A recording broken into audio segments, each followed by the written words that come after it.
Bolsonaro alvo de operação da Polícia Federal na sua casa e na sede, inclusive do PL, o partido dele lá em Brasília. A gente tem as imagens agora do Bolsonaro indo para a sede da Polícia Federal. Ele foi conduzido à sede da Polícia Federal. Tá aí as imagens de Bolsonaro indo para a sede da Polícia Federal para colocar uma tornozeleira eletrônica. A partir de agora, Bolsonaro será monitorado 24 horas por dia pela Justiça Brasileira, justamente por uma decisão de Alexandre de Moraes, a pedido da Procuradoria-Geral da República, para evitar uma fuga. Então, Bolsonaro monitorado 24 horas por dia. Essa é a imagem dele indo para a sede da Polícia Federal. Nós estamos, inclusive, aqui já com a decisão do Supremo Tribunal Federal, a nota que foi publicada há pouco pelo Supremo Tribunal Federal, falando sobre a imposição dessas medidas cautelares.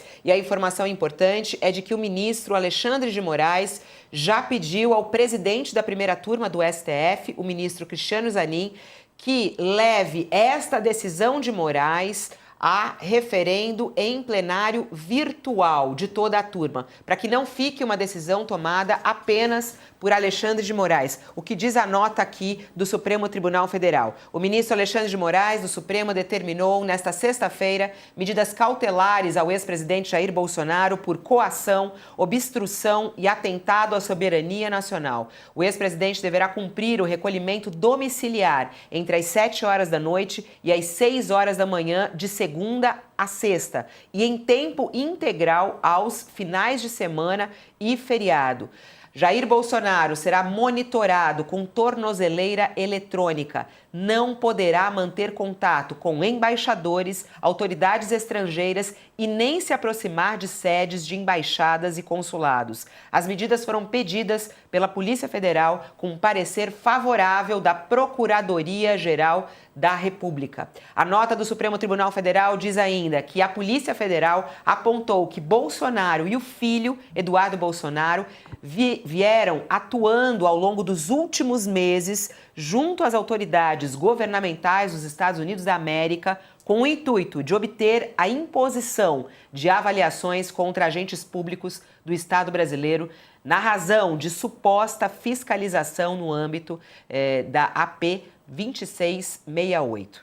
A nota do Supremo Tribunal Federal diz também que, conforme a Polícia Federal, ambos atuam dolosa e deliberadamente de forma ilícita e com a finalidade de esforço subordinado ao funcionamento do Supremo Tribunal Federal ao crivo do Estado estrangeiro, por meio de atos hostis decorrentes de negociações espúrias e criminosas com patentes influenciadas à justiça e clara especificamente de coagir essa corte. A nota aqui do Supremo Tribunal Federal é uma nota longa e extremamente importante para que a gente possa entender, inclusive, o que está por trás dessa decisão do Alexandre de Moraes. Ela diz aqui, ao analisar o caso, o ministro disse que há acusados de que tanto Bolsonaro quanto o filho têm praticado atos ilícitos que podem configurar, em tese, os crimes do Código Penal de coação no curso do processo, obstrução de investigação de infração penal que envolve organização criminosa e abolição violenta do Estado Democrático de Direito.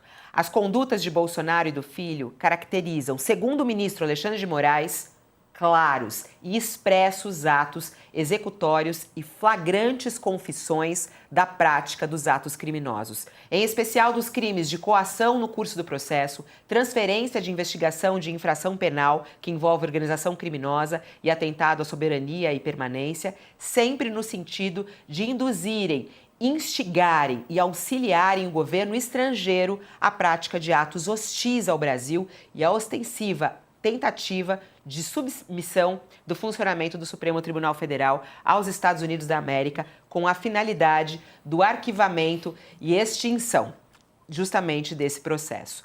Bom, na reta final aqui da carta do Supremo Tribunal Federal, o ministro cita ainda o escritor Machado de Assis e diz que, abre aspas, a soberania nacional é a coisa mais bela do mundo.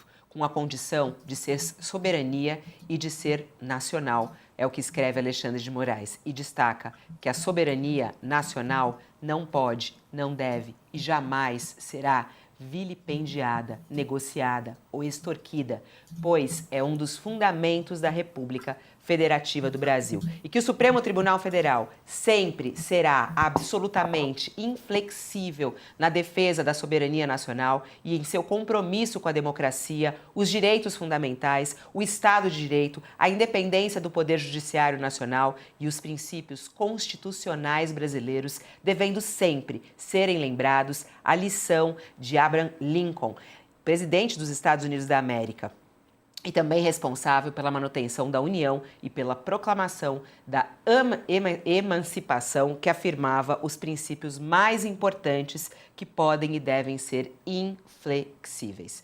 A nota do Supremo Tribunal Federal termina com essa informação, que é extremamente importante. A decisão de Alexandre de Moraes em relação a essas medidas cautelares será colocada também para avaliação pela primeira turma do Supremo Tribunal Federal em plenário virtual.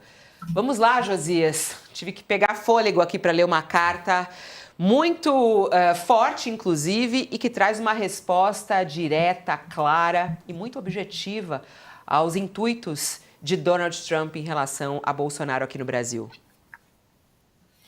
Não há dúvida quanto à motivação das decisões do Supremo, né? Eles, inclusive, essas decisões foram tomadas no âmbito de um inquérito que corre contra o Eduardo Bolsonaro, e a Polícia Federal informou ter encontrado todas as indicações do cometimento de vários crimes, não é, Fabíola? Falávamos mais cedo, não se tratava apenas de risco de fuga, mas tem aí coação no curso do processo, obstrução de justiça, atentado contra o Estado Democrático de Direito. Então, há um conjunto de crimes e as providências se mostram não só adequadas, né, mas imperativas mesmo, né? Era preciso adotar essas providências, né? O Brasil, Fabíola, tem sido muito cauteloso com o Bolsonaro e a sua dinastia.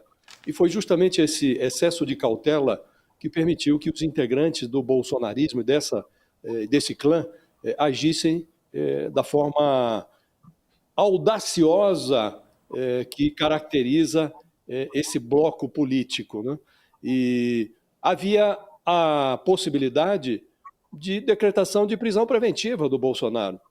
Mas isso seria, a essa altura, um presente, porque permitiria a este mito de pés de barro reforçar essa pose de vítima, que alguns dos seus devotos ainda compram, né?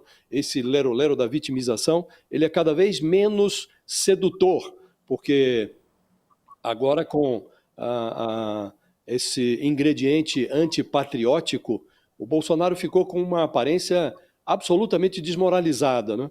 Agora, convém ao Supremo se converter momentaneamente numa espécie de centro terapêutico para tratar o Bolsonaro das suas loucuras, né?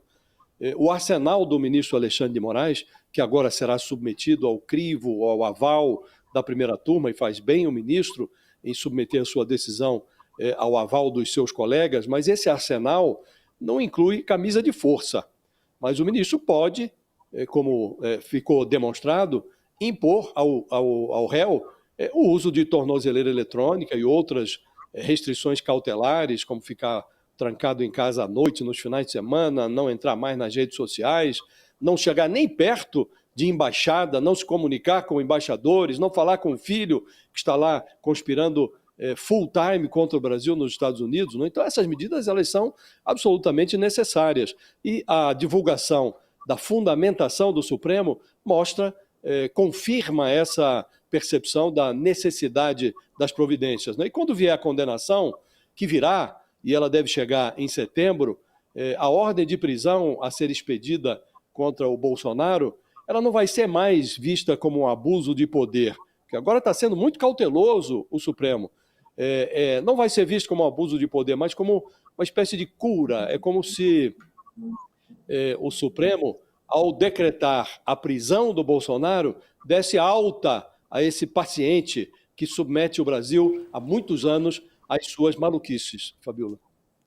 É isso. Jamil, desculpa, te deixei aí na geladeira, porque as notícias vão chegando. A gente acaba de receber, inclusive, o documento que foi justamente o documento que traz todas as informações baseadas na decisão de Alexandre de Moraes. A gente vai divulgar isso agora. Eu agradeço a sua participação, Jamil. Um beijo para você. Qualquer novidade, você volta aqui. Um detalhe bastante importante que acabou também de sair. Primeiro, em relação à decisão, Fabiola, se você for ler essas 40 e tantas páginas, você vai ver que aquilo que a gente sempre colocou, eles estavam produzindo provas contra eles mesmos, né? Então, na decisão, o que é muito curioso é que várias das postagens de Eduardo Bolsonaro, de Donald Trump, de Jair Bolsonaro, todas elas ali reunidas, mostrando que, obviamente, existe um plano não só de resgate de Jair Bolsonaro, como de um ataque à soberania do país. E, como vocês colocaram, com a participação, com a articulação, justamente, do clã Bolsonaro, como colocou o Josias. E um outro aspecto é, obviamente, que já começa a repercutir muito aqui nos Estados Unidos toda essa decisão em relação a Jair Bolsonaro. O braço midiático do trumpismo, que é a Fox News, obviamente já veio com uma notícia, né, indicando uma injustiça que está sendo feita em relação a Jair Bolsonaro, ou seja, já preparando a opinião pública trumpista de que esse é um caminho, obviamente, que deve ter algum tipo de resposta do governo americano, e assessores de Donald Trump já começam também a ir às redes sociais para sinalizar apoio a Jair Bolsonaro. Deveremos ver, ou nos próximos dias, ou até mesmo nas próximas horas, algum tipo de atuação extra do governo Donald Trump em relação ao Brasil. E aí eu já lhe pergunto, Jamil, será que pode vir aí mais tarifa? Porque é como disse o professor Schneider, mais sanção ao Brasil?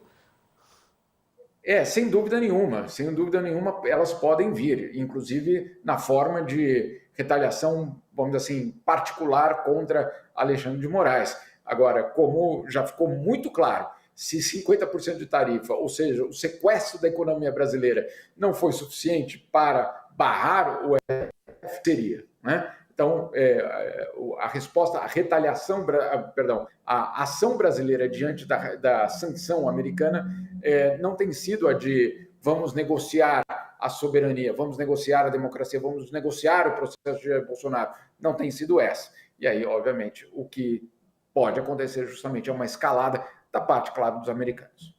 Obrigada, Jamil. Qualquer novidade, volta aqui, tá bom? Sem dúvida. Um beijo para vocês. Um beijo. 10 horas e 40 minutos. A gente segue aqui acompanhando essa notícia que a gente traz hoje. Bolsonaro com tornozeleira eletrônica, proibido de falar com os filhos, proibido, inclusive, de ficar próximo de embaixada, decisão tomada por Alexandre de Moraes e que também será colocada para avaliação do plenário do Supremo Tribunal Federal. O ex-presidente Jair Bolsonaro falou agora há pouco com a imprensa e ele disse, inclusive, que nunca pensou em sair do Brasil, mas as cautelares foram em função disso. Aí ele diz, no meu entender, o objetivo é a suprema humilhação, é o que disse Bolsonaro. Ele diz, o mundo todo está com tarifas, só o Brasil não está negociando. E sobre o pendrive, ele diz que encontraram um pendrive na casa dele, e ele disse que não tem a mínima ideia do que tinha nesse pendrive. Não tem a mínima ideia do que tinha no pendrive, é o que disse Jair Bolsonaro. Daqui a pouquinho a gente traz mais detalhes das falas de Bolsonaro, mas eu queria ir para a decisão do Supremo Tribunal Federal de Alexandre de Moraes. Vamos abrir a página 5, são 47 páginas. Você já recebeu aí, né? O Josias e o Schneider já receberam as páginas para que a gente possa também analisar juntos e a gente vai construindo isso juntos aqui no programa. Essa página fala especificamente da atuação do Eduardo Bolsonaro lá nos Estados Unidos. A Polícia Federal afirmou que o investigado Eduardo Bolsonaro vem atuando ao longo dos últimos meses junto às autoridades governamentais dos Estados Unidos da América com o intuito de obter a imposição de sanções contra agentes públicos do Estado brasileiro, notadamente do STF, da PGR e da Polícia Federal, sob o argumento de suposta perseguição política contra a organização criminosa denunciada junto à Suprema Corte da ação penal pelo crime de atentado ao Estado Democrático de Direito e o exercício dos poderes constitucionais no contexto das eleições presidenciais de 2022. Ressaltou que Eduardo Bolsonaro atuou junto ao governo americano para impor sanções ao Brasil a fim de gerar instabilidade política e econômica. Por conseguinte, o encerramento da mencionada ação penal beneficiaria diretamente seu genitor e financiador, Jair Messias Bolsonaro. Nessa linha, a autoridade policial verificou o alinhamento das condutas delitivas entre Jair Messias Bolsonaro e Eduardo Bolsonaro. Pois então, buscando criar entraves econômicos nas relações comerciais entre os Estados Unidos da América e o Brasil, a fim de obstar o regular prosseguimento da ação penal 2668 em trâmite nesta Suprema Corte, que visa apurar a tentativa de golpe de Estado após as eleições presidenciais de 2022. Vamos lá, professor Schneider, você já tinha dito aqui pra gente, sanção, né? Essa é uma resposta muito clara e objetiva do Supremo Tribunal Federal a Donald Trump, né? Na verdade, é toda essa situação que parece mais um filme pastelão, né? Se você imaginar, quer dizer, que o Trump vai lá, aumenta a tarifa, e ele vai provocar o quê? O presidente Lula vai ligar para o Alexandre de Moraes, vai dizer, solta o Bolsonaro aí porque a gente precisa... Não é por aí. Então, eu acho que... mas o que chama mais atenção nesse texto é que, no fundo, quem produziu a peça foram os Bolsonaro. No fundo, que se você lê o texto da peça, isso cabe no próprio discurso de Eduardo Bolsonaro já nas últimas semanas, nos últimos meses. Eu vim aqui para os Estados Unidos para conseguir influenciar a política americana, para conseguir influenciar Donald Trump, para conseguir fazer com que, nas palavras dele, a liberdade volte ao Brasil. Isso tudo é um discurso que vem sendo feito há semanas. E aí vem a medida do Trump e o próprio Eduardo vai lá e, em cima dessa medida, diz, olha, o Brasil precisa tomar jeito porque o Donald Trump tomou essa decisão por conta da perseguição que está sendo feita a meu pai. E Bolsonaro comemora, os irmãos comemoram. Então, assim, é estranho a gente imaginar que agora os acusados estão se dizendo surpresos com o que está acontecendo, porque eles produziram essa peça, né? E, por outro lado, também é muito esquisito as pessoas imaginarem que o governo brasileiro e o tribunal vão ficar imóveis diante de uma chantagem que está acontecendo contra o Estado brasileiro. Aqui tem lei e aqui tem governo e tem um judiciário. E, por fim, Fabiola, não é verdade que o governo não está negociando. O governo não está sendo respondido a sua intenção de negociar. Foram 2 cartas que o governo já mandou e não foram respondidas pelo governo americano. O que aconteceu foi que talvez Donald Trump estivesse mais preocupado em escrever uma nova carta defendendo Jair Bolsonaro.